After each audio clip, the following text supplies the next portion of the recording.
तब भगवान शुक्राचार्य जी से श्री परीक्षित जी ने कहा कि योगी नाम परम गुरु हो, हे योगियों के भी परम गुरु भगवान सुखदेव स्वामी, आपने मुझे बताया था कि महात्मा मनु के यहाँ 5 संतानों का जन्म हुआ। 3 बेटियां हुई, आकुति, प्रसूति और देवहूति, और 2 बेटे हुए जिनका नाम प्रियव्रत और उत्तानपाद है। तो महात्मा जी आपने बड़े भाव से मनु की कन्याओं का वंश विस्तार हमें बताया। अब कृपा करके आप मनु महाराज के जो बेटे हुए उन्होंने कौन से कार्य किए, उनके चरित्र का श्रवण करने का बड़ा मन है महाराज। तब महात्मा श्री शुक्राचार्य जी महाराज मनु के बेटों का वंश विस्तार करने कहा, राजन अतः कीर्तयेत् वंशं पुण्य कीर्ति कुरुद्वः स्वयं भो यस्यामहोर हरेरंसं सजन्मनः। अतः कीर्तयेत् वंशं, राजन अब हम आपको उस वंश का विस्तार करने जा रहे हैं जिस वंश में परमात्मा ने स्वयं अवतार लिया। कहा, राजन महात्मा मनु जी के 2 बेटे हुए, प्रियव्रत और उत्तानपाद। तो बड़े बेटे के लिए राज्य सोचने का मन किया मनु ने कि महाराज जेठ स्वामी सेवक लघु भाई, बड़े भाई के संस्कार पहले हो तो अच्छा लगता है, इसलिए ऐसा करो आप विवाह करो और आप ही हमारे राज्य का कार्य संभालिए, आप राजा बन जाइए।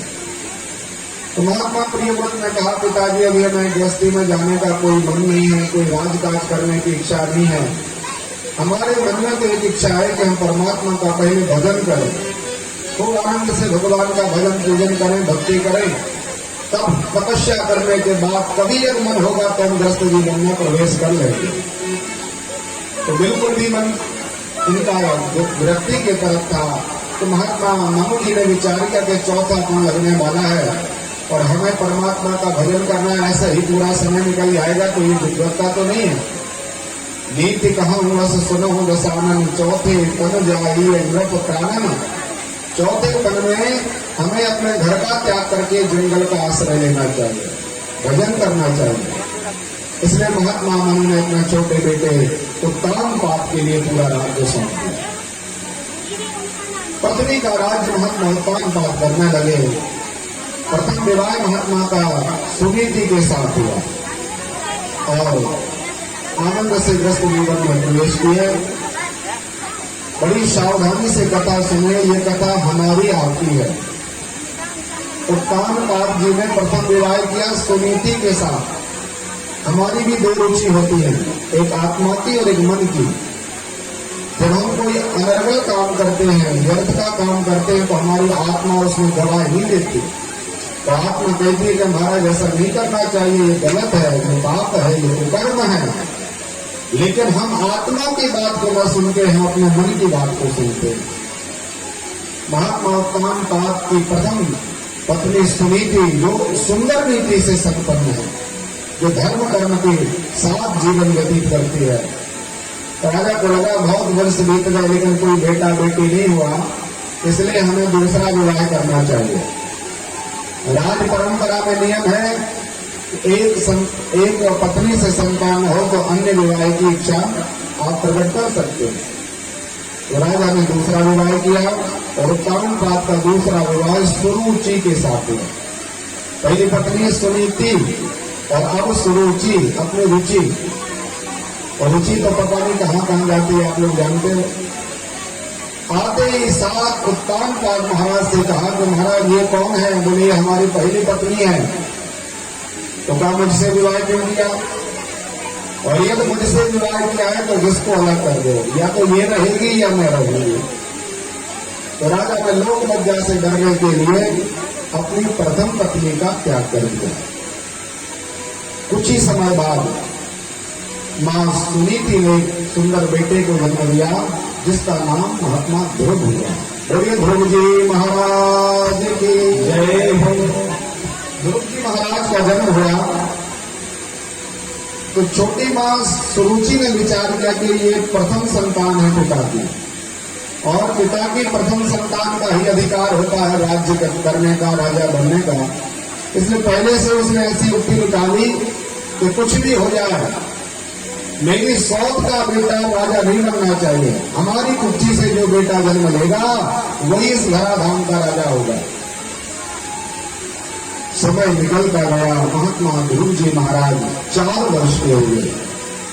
मां ने विचार किया, माता शत्रु पिता वैरी ऐन बालो न पाठिता ते शोभते सभा मध्य हंस मध्य बतो यथा।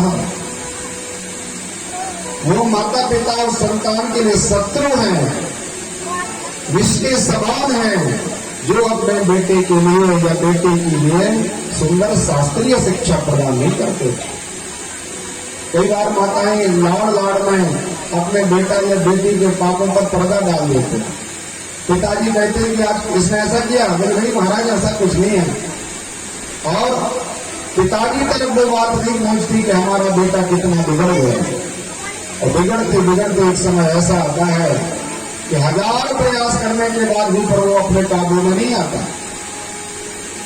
क्योंकि नियम है, जब कोई पापाचार्य करता है तो प्रारंभिक यदि उसकी चिकित्सा हो जाए, पहली बार यदि किसी ने झूठ बोला और तत्काल उसको दंड मिल जाए, तो आगे चल करके वो झूठ नहीं बोलेगा।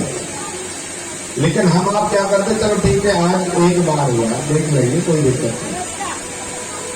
मां सुनीति ने विचार करके हमारा जीवन जैसे तैसे निकल जाएगा, कोई चिंता नहीं है, आधा सा समय बचा हुआ है, लेकिन मेरा बेटा तो भी 4 वर्ष का है, उसको राज्य तो मिलना नहीं, ये पक्की बात है।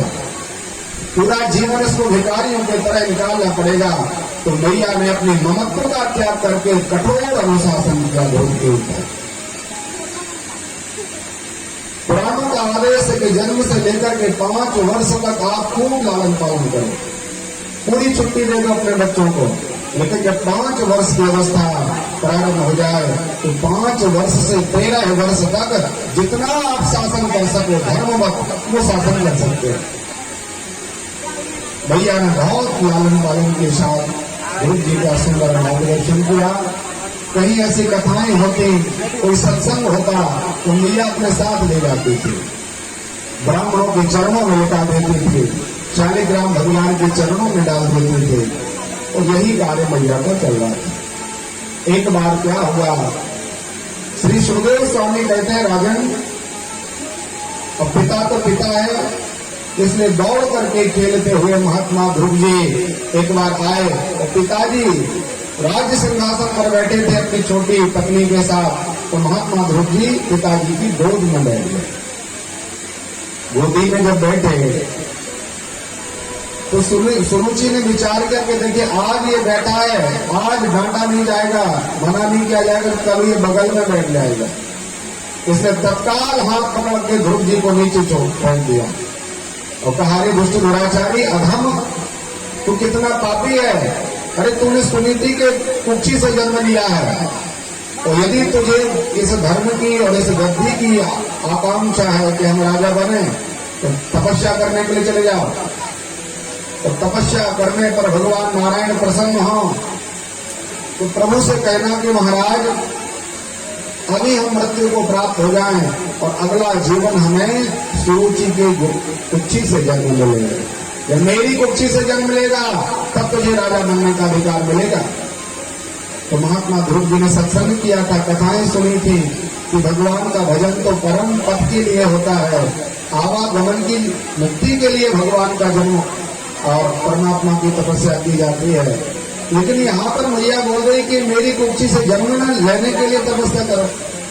तो महात्मा ध्रुव जी बड़ी बड़ी लंबी लंबी सांसों को खींचते हुए अपनी माँ सुनीति के पास आए। कहा, माँ आज मेरी माँ ने तो परमात्मा का अपराध कर दिया। प्रत्येक जगह परमात्मा का पूजन करने के लिए बताया गया, लेकिन गर्भ से छुटकारा पाने के लिए। लेकिन मेरी छोटी माँ सुरुचि ने कहा कि बेटा यदि तुझे राजा बनना है तो भगवान की तपस्या करो, मेरे गर्भ से जन्म लो। तो सुनीति ने विचार किया ध्रुव जी की माँ ने कि देखिए यदि आज बेटे के ऊपर हम कोई अच्छा निर्णय नहीं लेंगे तो हो सकता है आगे इसका बिगड़ जाए। जब लोहा गर्म होता है उस समय आप जैसा आकृति चाहे वैसे डाल सकते हो। मिट्टी जब मृदुल होती है, मिट्टी जब गीली होती है तब आप जैसा आकृति आकार चाहें तो बन जाएगा, लेकिन मिट्टी के सूखने पर आप चाहें कि इसमें कोई आकृति आ जाए, लोहे के ठंडे होने पर आप चाहें कि इसमें कोई मोड़ हो जाए, कोई असंभव है। तो मिट्टी टूट जाएगी, लोहा टूट जाएगा, लेकिन किसी भी प्रकार से उससे आकृति नहीं बन पाएगी। माँ ने विचार किया कि यहाँ अभी इसको ममता का हथौड़ा पड़ा हुआ है, इसलिए इसका मार्गदर्शन किया जाए। तो माँ सुनीति ने कहा, बेटा ये संसार ऐसा है, कोई किसी का नहीं है।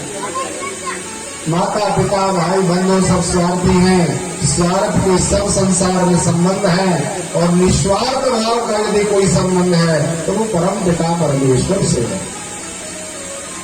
ये माता पिता तो ध्रुव जी तेरे शरीर के माता पिता हैं, लेकिन आत्मा का पिता तो परम पिता परमेश्वर ही है। इसलिए आपको परम पिता का आश्रय ग्रहण करना चाहिए। ध्रुव जी ने कहा, भैया वो परम पिता परमेश्वर मिलते कहाँ हैं, कहाँ रहते, उनका स्थान क्या है? तो मैया ने विचार किया कि यह बोल देंगे कि यही घर पर भजन करो, मालाएं घुमाओ और परमात्मा मिल जाएंगे। तो आगे चलकर के गुरु के अंदर कहीं राज्य की लालसा प्रकट न हो जाए कि हमारा भाई जो राजा बना हुआ है उसके बड़े बड़े आभूषण, रत्न, मणि, माणिक्य, सुंदर पोशाक, नाना प्रकार का वैभव है और मेरे पास कुछ भी नहीं। ईर्षा उत्पन्न न हो, ईर्षा में परमात्मा की प्राप्ति नहीं हो सकती। इसलिए माँ सुनीति ने कहा, बेटा ऐसे राज भवन में परमात्मा कभी प्रकट नहीं होता। आपको एकांत एकांत जंगल में जाना पड़ेगा, जंगल में जहां पर कोई न हो, ऐसे निर्जल क्षेत्र में एकांत में जाओ, सभी प्रकार की असुविधाओं में रहते हुए परमात्मा का भजन करो, तो निश्चित रूप से आपको परम पिता परमेश्वर की प्राप्ति होगी। ध्रुव जी ने मां के पाद पद्म में प्रणाम किया। सुखदेव स्वामी ने परीक्षित को कहा, राजन ये घटना तो देखिए, जब महात्मा ध्रुव 5 वर्ष का बेटा है, हम सबकी अवस्था कितनी ज्यादा हो गई, लेकिन कभी हमने अपने घर परिवार का त्याग करके एक बार भी विचार नहीं किया कि चलो परमात्मा के मिलने का साधन सिद्ध करें। और नन्हा सा बालक जिसको चलना फिरना नहीं आता, खाने पीने की व्यवस्था नहीं पता जिसको, जो कपड़े पहनना नहीं आता जिसको, 5 वर्ष का बेटा कितना बड़ा होता है। ऐसा नन्हा सा ध्रुव जब एक पैर इस धरा पृथ्वी का राज्य काज त्याग करके परमात्मा को प्राप्त करने के लिए जब एक पैर अपने राज भवन से बाहर रखा तो महाराज पृथ्वी कांपने लगी। इंद्र की सिंहासन दौड़ गई, महाराज के धन्य है ऐसे माता पिता जिसने महात्मा ध्रुव को जन्म दिया है। पुत्रवती युवती जब सोई, रघुपति भगत जास सुख होई। और जय जयकार की देवताओं ने कि महात्मा ध्रुव आपकी जय हो। वह छोटा सा बेटा नितांत में आया, जंगल में पथरीले मार्ग हैं, कंकड़ा तीर्ण मार्ग दिखाई दे रहा है, अनेक प्रकार के वहां पर हिंसक जीव जंतु वास करते हैं। सिंह की गर्जना हो रही, कहीं कोई बड़े बड़े हाथी गजराज चिपका रहे हैं, और नन्हा सा बेटा है। विचार करिए कि जब हम आप ऐसे अकेले में जंगल में फंस जाएं तो हमारी क्या दशा होगी। लेकिन हम तो बड़े हैं, ध्रुव जी तो 5 वर्ष के हैं और एकांत में है। लेकिन ध्रुव जी ने विचार किया, महात्मा ध्रुव ने विचार किया कि देखिए जब घर में रहते थे तो माता पिता रक्षा करते थे, और जंगल में आए तो परम पिता परमेश्वर ही मेरी रक्षा करेगा। इसलिए शाम के समय एक वृक्ष के नीचे महात्मा ध्रुव जी बैठे, नारद जी का आगमन हुआ।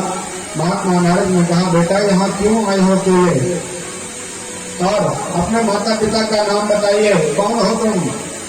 ध्रुव जी ने कहा, प्रभु हम आपको नहीं पहचानते कि कौन हो, लेकिन अभी तक मेरे माता पिता सुनीति और महात्मा उत्तान थे, लेकिन अब हमारा उनसे कोई संबंध नहीं। हमारे माता पिता केवल परम पिता परमेश्वर है। महात्मा नारद जी को लगा कि ऐसा शिष्य मिलने वाला नहीं है, तो बहुत जल्दी शिक्षा भी दी, दीक्षित किया और ओम नमो भगवते वासुदेवाय यह मंत्र महात्मा नारद जी ने कान में फूंक दिया। कहा बेटा यहाँ से कुछ ही दूरी पर सुंदर मधुबन है, वृंदावन का आश्रय है, यमुना में स्नान करके आप जाइए और वहां परमात्मा का भजन करो, परमात्मा की बहुत जल्दी कृपा होगी। ध्रुव जी महाराज चले, यमुना को में स्नान किया और 3 दिन का संकल्प लिया ध्रुव जी ने। 3 दिन कुछ भी ग्रहण नहीं करेंगे, एक बार जो मिल जाएगा सो पालेंगे, अगले 3 दिन इसी तरह चलेंगे। ऐसे करते करते 3 दिन व्रत करते हुए महात्मा ध्रुव जी का 1 वर्ष मास पूर्ण हो गया। महीना जब पूरा हुआ, संकल्प सिद्धि हुई तो लगा अब और भजन करना चाहिए, तो 6 दिन का संकल्प लिया। 6 दिन तक कुछ भी ग्रहण नहीं करना। 6 दिन का संकल्प पूरा हुआ, उसके बाद ही कोई फल आदि ग्रहण करेंगे। ये महीना भी व्यतीत हो गया तो महात्मा ने 9 दिन का संकल्प लिया, जैसे हम नौ दुर्गा करते हैं। आजकल के व्यक्ति प्रश्न चिन्ह करते, तर्क वितर्क करते कि महाराज भूखे प्यासे रहने से भगवान नहीं मिलता। ध्रुव जी की कथा प्रमाण है महाराज। महात्मा ध्रुव ने कुछ भी ग्रहण नहीं किया, 9 दिन पर्यंत ओम नमो भगवते वासुदेव अहिर्निशरूप से गा रहे महात्मा। और 9 दिन जब पूरे हो जाते थे एक बार जल ग्रहण करते थे। फिर महात्मा ने 12 दिनों का संकल्प लिया। ऐसा करके महात्मा का 4 माह व्यतीत हो गए। अब महात्मा ध्रुव जी को लगा के देखिए परमात्मा का आगमन अभी तक नहीं हुआ, हम अभी बैठे हैं इसलिए नहीं परमात्मा।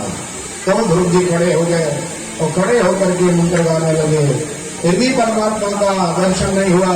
तो ध्रुव जी ने दोनों हाथ अपने ऊपर कर लिए और परमात्मा को पुकारा कि महाराज कृपा करिए। जब नन्हा सा बालक हाथ उठा लेता है तो कोई माता पिता या कोई भी परिकर उसके उनको जल्दी गोदी में ले लेते हैं, क्योंकि वो समर्पण अपना कर रहा है। दोनों हाथ उठाने का भाव केवल यही है कि भगवान मैंने अपना जीवन आपके चरणों में समर्पित कर दिया। जैसे आप कहीं जा रहे हो रात्रि में एकांत में और कोई रिवाल्वर आपके सर में लगा दे तो कहना नहीं पड़ता कि हाथ ऊपर करो, और अपने आप दोनों हाथ। इसका भाव क्या है कि महाराज जो भी हमारे पास या जो भी है हम सब हम आपके हैं, आपकी जो इच्छा है उसे करिए। इसी तरह ध्रुव जी ने पादक के प्रभावेण एक पैर पर अपना पूरा बल लगाया और दाहिने पैर के अंगूठे से जब इस पृथ्वी को केवल स्पर्श किया और ऊपर दृष्टि है, नेत्र ऊपर है, तो महाराज इस पृथ्वी को पीड़ा होने लगी। जैसे कागज के बीच वाले भाग में दबाएं तो कागज चारों तरफ से मुड़ जाता है, ऐसे पृथ्वी चारों तरफ से ध्रुव जी की तरफ मुड़ गई। और देवताओं ने प्रार्थना की भगवान नारायण से, प्रभु ऐसी जल्दी कृपा करो, आप दर्शन देने के लिए जाइए, अन्यथा ध्रुव के तेज से ब्रह्मांड को भस्म कर देगा। ध्रुव की तपस्या सबको भस्मसात कर देगी। तो नारायण भगवान ने विचार किया कि अभी तक हम दर्शन देने के लिए जाते थे कि अमुक भक्त हमारा भजन कर रहा, चलो दर्शन दे आए। लेकिन आज परमात्मा को लगा कि धन्य है उस माता की कुक्षी, धन्य है उस पिता का तेज, जिसके तेज से, जिसकी कुक्षी से ऐसे ध्रुव जैसे बालकों का जन्म हुआ। जो बालक 5 वर्ष में मुझे प्राप्त करने की योग्यता दिया। इसलिए भगवान नारायण स्वयं ध्रुव का दर्शन करने के लिए गरुड़ गमन करके परमात्मा शंख चक्र गदा पद्म लेकर के ध्रुव जी के सामने प्रकट हो गए। बोलो लक्ष्मी नारायण भगवान की जय हो। टकटकी लगा करके परमात्मा देख रहे ध्रुव जी को, और ध्रुव जी के नेत्र बंद हैं। ओम नमो भगवते वासुदेवाय, ये मंत्र चल रहा है। भगवान ने कहा ध्रुव उठ जाइए, अरे जिस परम पिता परमेश्वर की प्राप्ति के लिए तूने भजन किया है, वह परम पिता परमेश्वर तेरे सामने खड़ा है। लेकिन महात्मा ध्रुव को लगा कि कई बार ऐसे हजारों लोग हमारी तपस्या को भ्रमित करने के लिए, विघ्न करने के लिए आए, ऐसा ना हो कोई अन्य देवता आ गया हो, हमारी समाधि टूट जाएगी तो हमें वो तपस्या का फल प्राप्त नहीं होगा। बार बार कहने के बाद भी ध्रुव जी जब समाधि से बाहर नहीं आए तो भगवान नारायण ने दोनों हाथों से ध्रुव को स्पर्श किया और भगवान का स्पर्श करने मात्र से ध्रुव के शरीर में चैतन्य का आ गया। ऐसा स्फूर्ति अलग से ऐसा संचार हुआ कि मानो हमें परमानंद प्राप्त हो गया हो। तो ध्रुव जी ने नेत्र खोले, भगवान सामने खड़े थे। ध्रुव जी ने विचार किया कि मेरे गुरु बाबा महात्मा नारद जी ने जो आकृति परमात्मा की बताई थी वही आकृति भगवान की सामने दिखाई दे रही है। तो हाथ जोड़ के ध्रुव जी खड़े हैं, लेकिन न तो स्तुति कर रहे, न भगवान से कोई वार्तालाप हो रही, न परमात्मा के चरणों में प्रणाम किया।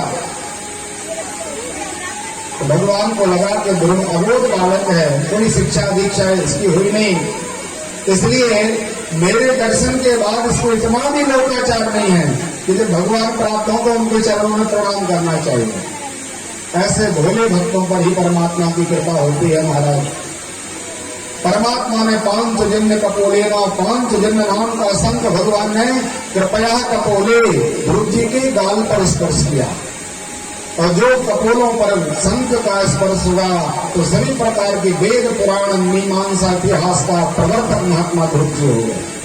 अनेक प्रकार का ज्ञान ध्रुव जी के रोम रोम में समाहित हो गया। तो हाथ जोड़ करके भगवान की स्तुति प्रारंभ की।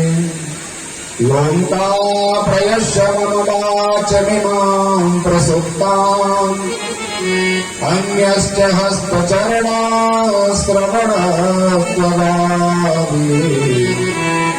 प्राणन्नमो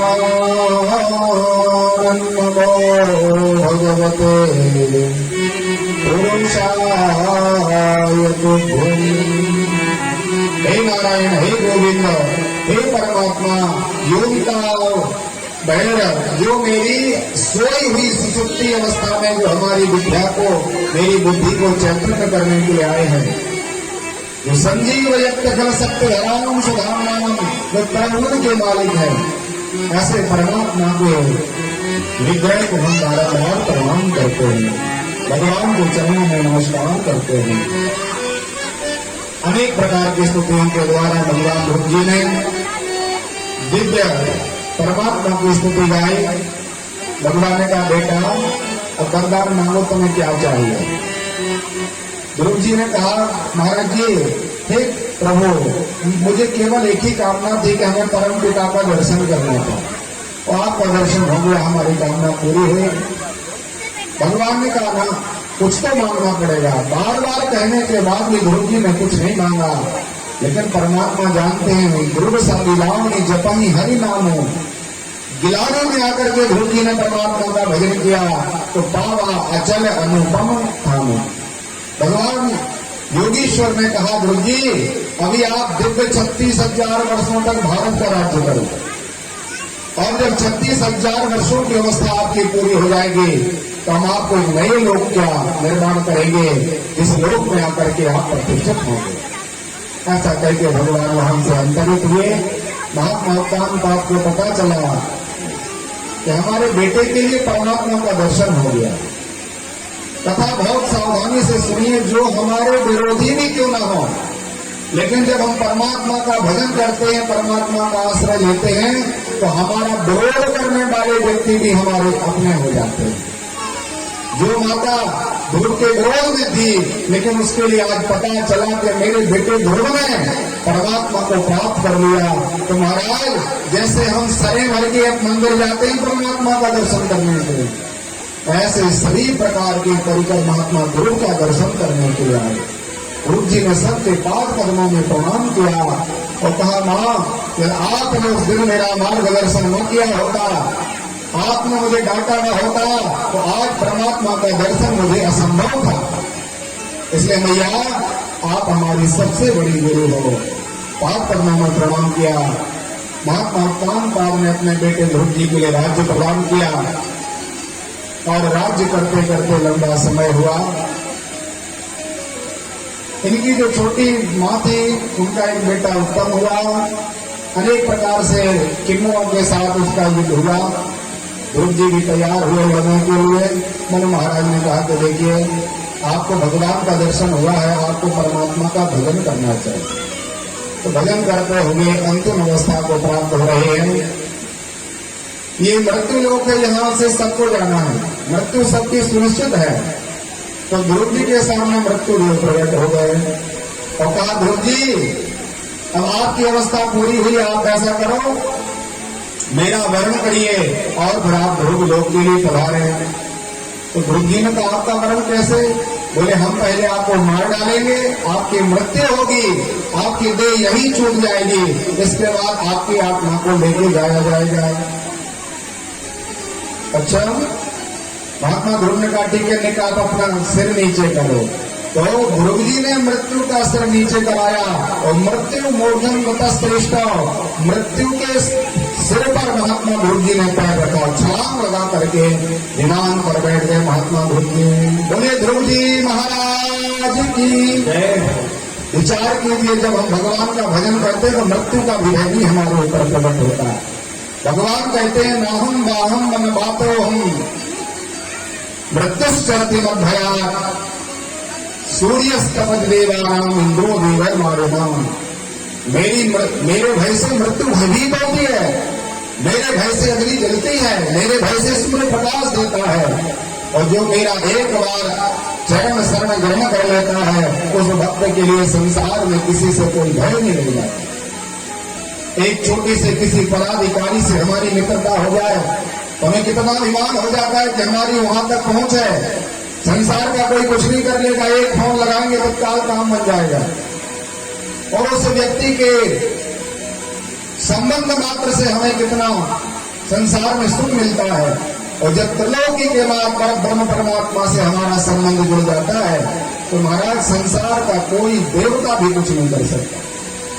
ध्रुव जी ने मृत्यु के सिर पर पैर रखा, ध्रुव लोग जाने लगे तो महात्मा ध्रुव को अपनी छोटी मां की याद आई और पार्षदों से कहा महाराज मुझे बिल्कुल भी प्रसन्नता नहीं है। अरे जिस मां ने मुझे समझाया था, मां के वचनों का आश्रय लेकर के मैं वन के लिए गया था, उस मां का किसी प्रकार से कोई अपराध नहीं होना चाहिए। पार्षदों ने कहा बेटा चिंता मत करो, आपकी दोनों माताएं आगे आगे जा रही हैं, आपका विमान पीछे है, आगे माताएं जा रही हैं। तो ध्रुव जी बड़े प्रसन्न हुए और महात्मा ध्रुव जी अपने ध्रुवलोक में जाकर ध्रुव पद पर प्रतिष्ठित हो गए। बोलिए भक्तवत्सल भगवान की जय। सुखदेव स्वामी कहते हैं परीक्षित को राजन पूर्णमास्याम श्री बाल्याम द्वादश्याम श्रवणे तवः दिनक्षये व्यातिपाते संक्रामे दिन दिना। पूर्णिमासी के दिन यदि ये कथा सुनी जाए, रविवार के दिन यदि इस कथा का श्रवण किया जाए, द्वादशी एकादशी और व्यातिपात संक्रांति के समय में अगर ध्रुव महाराज के इस उपाख्यान का हम श्रवण करें या स्मरण कर लें या मन में केवल ध्यान कर लें तो हमारे जीवन के सभी प्रकार के असुर कर्मों को भगवान तत्काल भस्मसात कर देते हैं। ऐसे महात्मा ध्रुव जी के दिव्य चरित्र को श्री सुखदेव स्वामी ने प्रणाम किया। महाराजन इन्हीं के वंश में जो उत्तम हुए थे उनके पिता बेटा हुआ, नाम रखा गया महात्मा अंग। अंग ने बड़ा प्रचार किया संसार में धर्म का, धर्म की ध्वजा को धारण किया महात्मा अंग ने। लेकिन एक बार अंग को क्या हुआ, यात्रा करने के लिए महात्मा यत्र तत्र भ्रमण कर रहे थे तो एक बहुत सुंदर सी कन्या का दर्शन हुआ, नाम था सुनीता। तो महाराज को विचार आया कि देखिए बहुत सुंदर है, अब इसका जैसा बिल्कुल पवित्र है नहीं है, जो भी है इस पर विचार न करके इसके साथ विवाह कर लेना चाहिए। जो अन्य जातियों में विवाह करते हैं उसके लिए ये कथा है, बहुत सावधानी से कथा सुनना। जो बिना विचार करके कुल का ध्यान न देकर उसके माता पिता, उसके परिकर, मामा नाना आदि का कोई विचार न करके जो मनमुखी विवाह कर लेता है उसके लिए ये कथा सुनना चाहिए। महात्मा अंग ने कोई विचार नहीं किया कि इसका कुल पवित्र है कि नहीं, और पुराणों में आदेश है कि पिता का कुल पवित्र हो या ना हो चल जाएगा, लेकिन जो कन्या जिस पक्ष से आ रही है वो मातृ कुल को बड़ा पवित्र होना चाहिए। इसलिए पहले नाना लोगों का पूछा जाता था आपके मामा कहाँ हैं, आपके नाना का विवाह कहाँ हो गया, ये क्या है, ये उस कुल की पवित्रता का दर्शन किया जाता था। और हजारों ऐसे उदाहरण है महाराज कि जिस संतान का ननहाल उच्च पवित्र था उन्होंने आकर के संसार में कीर्ति स्थापित की। हमने बहुत जल्दी में कोई विचार नहीं किया तो सुनीता के साथ विवाह कर लिया। विवाह करने का परिणाम हुआ कि इनके यहाँ कुकर्मी बेटे का जन्म हुआ। बेटा हुआ, नाम रखा गया बैन। और बहुत दुष्ट दुराचारी हुआ, अनेक प्रकार के पाप कर्म करने में रत था। माता पिता जैसे महात्मा अंग सीधे साधे धर्माचारी थे, उनके विपरीत बेटे का जन्म हो गया। तो महात्मा अंग ने विचार करके देखिए ये हमारे पापों का परिणाम है, क्योंकि जो अपने यहाँ संतान होती है उसमें दादा दादी नाना नानी और माता पिता के पूरे गुण आते हैं।